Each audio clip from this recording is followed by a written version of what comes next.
ভারতের পুরনো T-72 ট্যাঙ্ককে আধুনিক যুদ্ধক্ষেত্রের উপযোগী করে তুলতে বড় ধরনের আপগ্রেড পরিকল্পনা নিয়েছে ভারতীয় সেনাবাহিনী। মূল লক্ষ্য চীন এবং পাকিস্তানের বাড়তে থাকা সামরিক সক্ষমতার মোকাবেলা করা। 1978 সালে ভারত প্রথম T-72 ট্যাঙ্ক সেনাবাহিনীতে যুক্ত করে। সেই সময় এটি ছিল বিশ্বের অন্যতম আধুনিক যুদ্ধ ট্যাঙ্ক।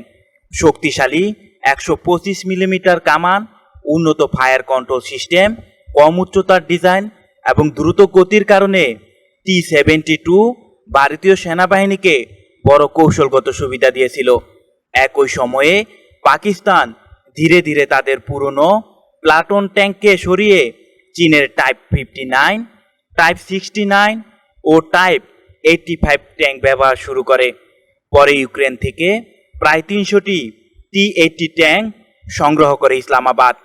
তবে 1991 সালের উপসাগরীয় যুদ্ধে পরিস্থিতি বদলে যায়। পশ্চিমা আধুনিক ট্যাঙ্কগুলো উন্নত থার্মাল ইমেজার, নাইট ভিশন এবং অত্যাধুনিক ফায়ার কন্ট্রোল প্রযুক্তির কারণে T-72 ধরনের ট্যাঙ্কের উপর স্পষ্ট আধিপত্য দেখায়। এরপর থেকে ভারত বুঝতে পারে যে ভবিষ্যৎ যুদ্ধক্ষেত্রে টিকে থাকতে হলে ট্যাঙ্ক বাহিনীকে আধুনিকায়ন করা জরুরি। এর ধারাবাহিকতায় ভারত 2001 সালে রাশিয়ান প্রযুক্তি ভিত্তিক T-90 ট্যাঙ্ক সেনাবাহিনীতে যুক্ত করা শুরু করে। সম্প্রতি তামিলনাড়ুর আবাটিতে অবস্থিত আর্মার্ড ভেহিকলস নিগম লিমিটেড ভারতীয় সেনাবাহিনীর হাতে 1000তম T-90 ট্যাঙ্ক তুলে দিয়েছে।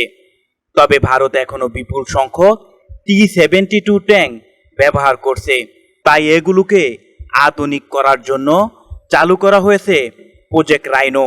এই কর্মসূচির আওতায় T-72 ট্যাঙ্কে নতুন শক্তিশালী ইঞ্জিন, উন্নত ফায়ার কন্ট্রোল সিস্টেম, আধুনিক সুরক্ষা ব্যবস্থা এবং উন্নত সেন্সর প্রযুক্তি যুক্ত করা হবে। সবচেয়ে গুরুত্বপূর্ণ বিষয় হলো ভারত ভবিষ্যতে কিছু T-72 ট্যাঙ্ককে মানববিহীন বা আনম্যান্ড কমব্যাট প্ল্যাটফর্ম হিসেবে রূপান্তর করার পরিকল্পনা করছে। অদিতি 4.0 উদ্যোগের আওতায় এই নিয়ে কাজ চলছে বলে জানা গেছে। বিশ্লেষকদের মতে ভারতের এই পদক্ষেপ শুধু পুরনো ট্যাঙ্কের আয়ু বাড়ানোর জন্য নয়, বরং ভবিষ্যৎ যুদ্ধের জন্য সেনাবাহিনীকে প্রস্তুত করার অংশ। কারণ চীন দ্রুত আধুনিক ট্যাঙ্ক ও ড্রোন প্রযুক্তির দিকে এগিয়ে যাচ্ছে, আর পাকিস্তানও তাদের সাজোয়া শক্তি বাড়ানোর চেষ্টা করছে। ভারতীয় সেনাবাহিনীর লক্ষ্য নতুন ফিউচার রেডি কমব্যাট ভেহিকল পুরোপুরি আসার আগ পর্যন্ত 72 ট্যাঙ্ককে কার্যকর যুদ্ধক্ষম অবস্থায় রাখা। আর সেই কারণে কয়েক দশকের পুরনো এই ট্যাঙ্ক এখন আবারও ভারতীয় সামরিক বাহিনীর কৌশলের গুরুত্বপূর্ণ অংশ হয়ে উঠেছে।